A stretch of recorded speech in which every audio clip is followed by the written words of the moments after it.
Hey everyone, my name is KSousa, and if you're watching this video, it's because your kids have me this year for Honors Chemistry. Just want to take a few minutes today to introduce myself as well as the course and then give you some contact information. So as I said, my name is KSousa. This is my 13th year at Oliver Ames High School. I've taught a variety of biology and chemistry courses during that time. I originally did my undergrad over at Stonehill and then my master's at Bridgewater State. The chemistry course that your kids are enrolled in this year is really our first deep dive into chemistry. They've all had an introduction to the concepts of chemistry back in the middle school curriculum. So they've talked about a little bit about atomic structure or molecules and elements and compounds and such. But this year, where we have a dedicated year to delve into the topic, we're going to have a chance to explore chemistry in significantly more depth.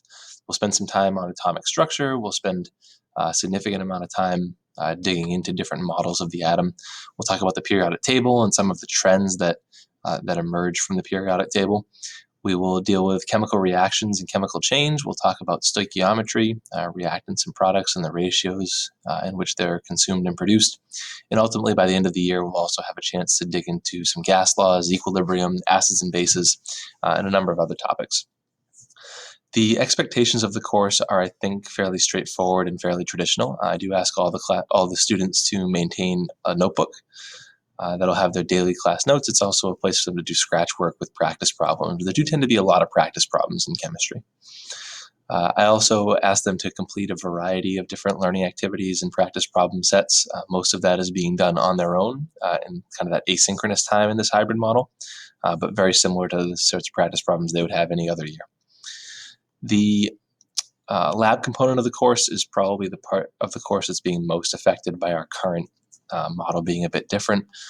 We haven't been able to do quite as much of the hands-on piece of it, but we have still done a few labs in sort of a demonstration style, and as the year goes on, I hope to be able to get their hands on some of the materials. All of the assignments that we're doing are being managed through Google Classroom, so they're being posted there, they're being collected there, which is, I believe, what they're doing across most of their other courses as well.